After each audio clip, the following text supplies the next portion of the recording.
అన్నమయ్య జిల్లాలో మానవ మృగం బుసలు కొట్టింది. మానవత్వం మంట కలిసింది. గంజాయికి బానిసైన దుండగుడు ఓ చిన్నారిని అత్యాచారం చేశాడు. ఏకంగా డ్రమ్ము నీళ్లలో ముంచి చంపాడు. ఈ ఘటనకు అసలు కారకులెవరు? గంజాయి మత్తులో ఉన్న దుండగుడా లేక అధికారుల? చిన్నారులు సురక్షితంగా లేని సమాజాన్ని ఏమనాలి? ఈ ఘటన తర్వాతైనా వ్యవస్థ మేల్కొంటుందా లేక మరో అమాయక ప్రాణం పోయే వరకు మౌనం కొనసాగుతుందా? అసలు చిన్నారి ఘటనపై విస్తుపోయే నిజాలు దర్యాప్తు చేస్తుంటే పోలీసులకే కంగారు. ఈ ఘటనపై పూర్తి వాస్తవాలు మీకోసం.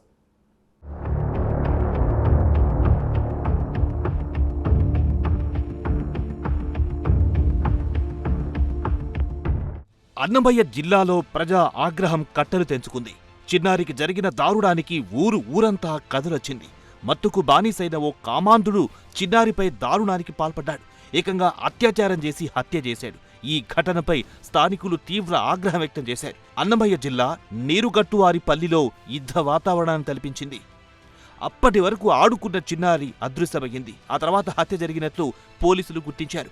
ఆపై గంజాయికి బానిసైన కామాంధుడు చిన్నారిపై అత్యాచారం జరిపి హత్య చేసినట్లు తేలింది. ఏకంగా డ్రమ్ములో ముంచి చెప్పాడు. మొదట అదృశ్యంగా నమోదైన ఈ కేసు ఆ తర్వాత దారుణ అత్యాచారంగా హత్యగా మారింది. గ్రామంలో విషాదం కమ్ముకుంది. ప్రజా ఆగ్రహాన్ని గమనించిన నిందితుడు చివరికి ఆత్మహత్య చేసుకున్నాడు.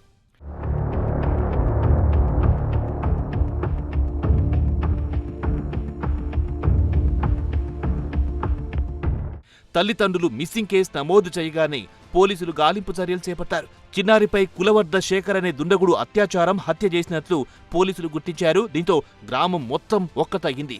పిడికిని బిగించి ప్రజలు కదిలారు. ఆ కామాంధుని తమకప్పగించాలని, తామే శిక్షిస్తామని బయటికొచ్చారు.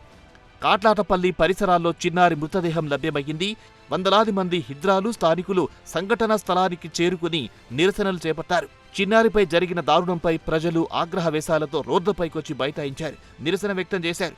పోలీసులు నిందితుడిని పట్టుకోవాలని, లేకుంటే తామే తగిన గతి పట్టిస్తామన్నారు.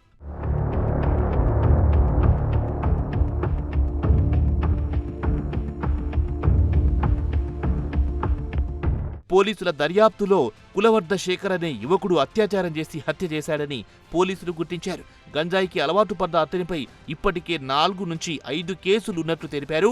గతంలో అసాంఘిక కార్యకలాపాలకు పాల్పడినట్లు రికార్డులున్నాయన్నారు.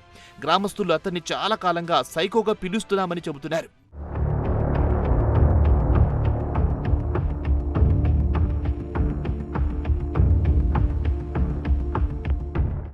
ఈ ఘటనతో స్థానికంగా భయాందోళన నెలకొన్నాయి. చిన్నారి కుటుంబం విషాదంలో కూరుకుపోయింది. గ్రామస్తులు న్యాయం కోసం గళమెత్తారు.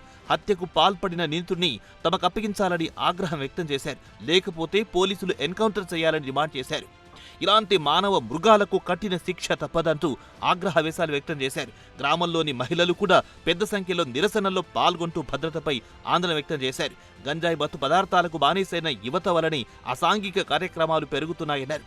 చిన్నారిపై, మహిళలపై అఘాయిత్యాలకు ఇవే ప్రధాన కారణమని ఆగ్రహం వ్యక్తం చేశారు.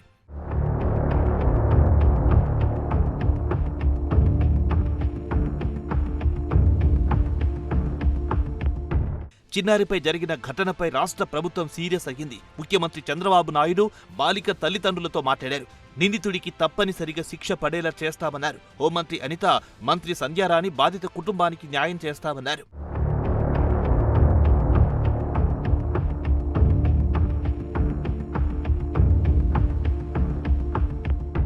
పాపం పండింది.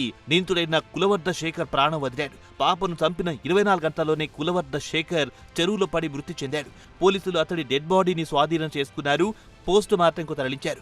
పాపను ఏ నీళ్లలో ముంచి చంపాడో ఆ నీళ్లే దుండగుని ప్రాణాలు హరించాయి. అతని కణకణంలో వెళ్లి శిక్షించాయి. అటు పాప పార్థివ దేహాన్ని సొంత ఊరైన కడప జిల్లా రాగిమాను దిన్నెపల్లి గ్రామానికి తరలించారు. భారీగా స్థానికులు చేరుకుని పాపకు తుది వీడ్కోలు పలికారు. అశ్రు నయనాల మధ్య అంత్యక్రియలు జరిగాయి. ఈ సమాజం ఆ పాపకు, ఆ కుటుంబానికి ఏం చేయగలదు? అశ్రు నయనాలతో వీడ్కోలు చెప్పడం తప్ప, మరో ఘటన జరగొద్దని ప్రార్థించడం తప్ప.